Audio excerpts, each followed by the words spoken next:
वासुदेवाय नमः। श्रीमद् भागवत महापुराण के प्रथम स्कंद का पहला अध्याय। श्री सूत जी से शौनकादि ऋषियों का प्रश्न। श्रीमद् भागवत महापुराण के महात्म्य के 6 अध्याय इसी चैनल पर उपलब्ध हैं, आप उन्हें देख सकते हैं। मंगलाचरण। जिससे इस जगत की सृष्टि, स्थिति और प्रलय होते हैं, क्योंकि वह सभी सद्रूप पदार्थों में अनुगत है और असत पदार्थों से पृथक है।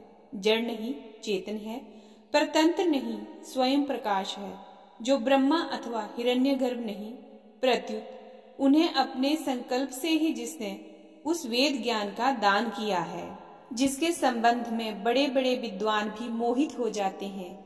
जैसे तेजोमय सूर्य रश्मियों में जल का, जल में स्थल का और स्थल में जल का भ्रम होता है, वैसे ही जिसमें ये त्रिगुणमयी जागृत, स्वप्न, सुसुप्ति रूपा सृष्टि मिथ्या होने पर भी अधिष्ठान सत्ता से सत्यवत प्रतीत हो रही है, उस अपनी स्वयं प्रकाश ज्योति से सर्वदा और सर्वथा माया और माया कार्य से पूर्णतः मुक्त रहने वाले परम सत्य रूप परमात्मा का हम ध्यान करते हैं। महामुनि व्यासदेव के द्वारा निर्मित इस श्रीमद् भागवत महापुराण में मोक्ष पर्यंत फल की कामना से रहित परम धर्म का निरूपण हुआ है। इसमें शुद्धांतकरण सत्पुरुषों के जानने योग्य उस वास्तविक वस्तु परमात्मा का निरूपण हुआ है, जो तीनों तापों का जड़ से नाश करने वाली और परम कल्याण देने वाली है। अब और किसी साधन या शास्त्र से क्या प्रयोजन।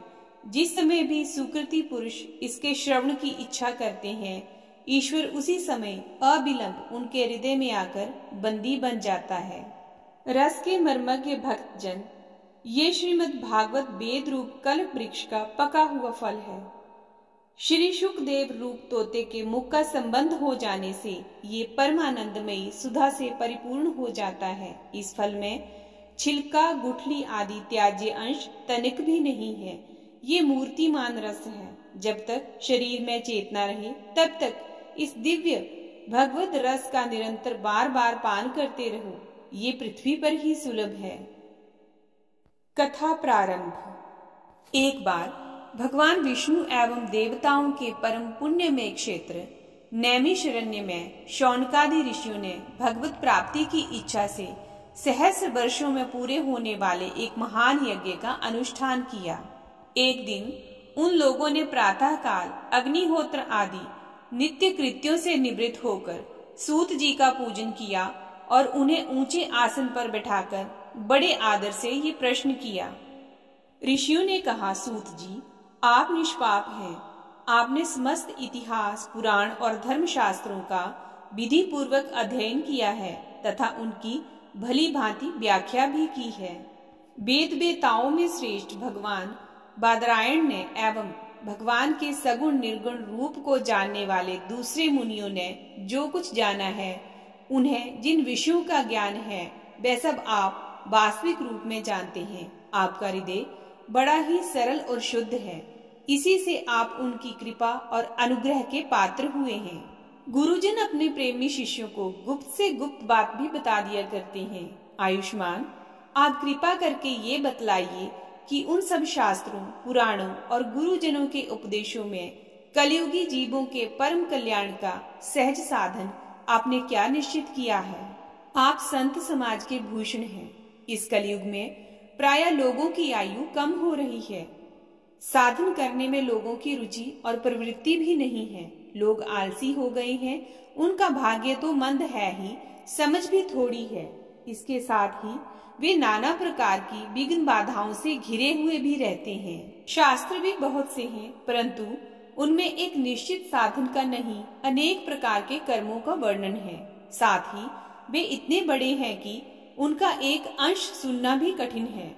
आप परोपकारी हैं। अपनी बुद्धि से उनका सार निकालकर प्राणियों के परम कल्याण के लिए हम श्रद्धालुओं को सुनाइए, जिससे हमारे अंतःकरण की शुद्धि प्राप्त हो। प्यारे सूत जी, आपका कल्याण हो। आप तो जानते हैं कि यदुवंशियों के रक्षक भक्त वत्सल भगवान श्री कृष्ण वसुदेव की धर्म पत्नी देवकी के गर्भ से क्या करने की इच्छा से अवतीर्ण हुए थे। हम उसे सुनना चाहते हैं। आप कृपा करके हमारे लिए उसका वर्णन कीजिए, क्योंकि भगवान का अवतार जीवों के परम कल्याण और उनकी भगवत प्रेममयी समृद्धि के लिए होता है। ये जीव जन्म मृत्यु के घोर चक्र में पड़ा हुआ है।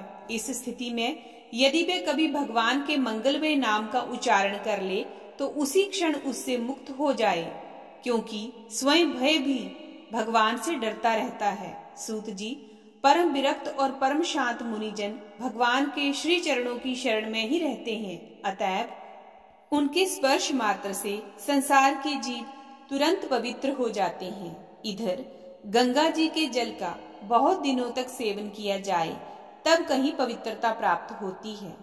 ऐसे पुण्यात्मा भक्त जिनकी लीलाओं का गान करते रहते हैं, उन भगवान का कलिमलहारी पवित्र यश भला आत्मशुद्धि की इच्छा वाला ऐसा कौन मनुष्य होगा जो श्रवण ना करे।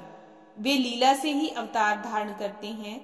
नारद आदि महात्माओं ने उनके उदार कर्मों का गान किया है।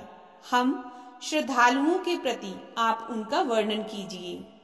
बुद्धिमान सूत जी, सर्वसमर्थ प्रभु अपनी योग माया से स्वच्छंद लीला करते हैं।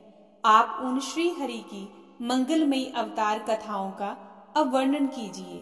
पुण्य कीर्ति भगवान की लीला सुनने से हमें कभी भी तृप्ति नहीं हो सकती, क्योंकि रसज्ञ श्रोताओं को पद पद पर भगवान की लीलाओं में नए नए रस का अनुभव होता है।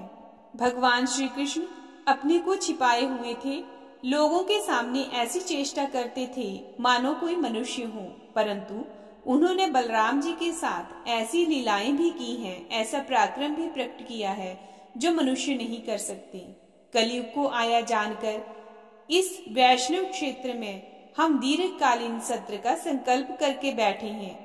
यह कलयुग अंतःकरण की पवित्रता और शक्ति का नाश करने वाला है।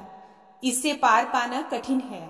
जैसे समुद्र से पार जाने वालों को कर्णधार मिल जाए, उसी प्रकार इससे पार पाने की इच्छा रखने वाले हम लोगों से ब्रह्मा ने आपको मिलाया है।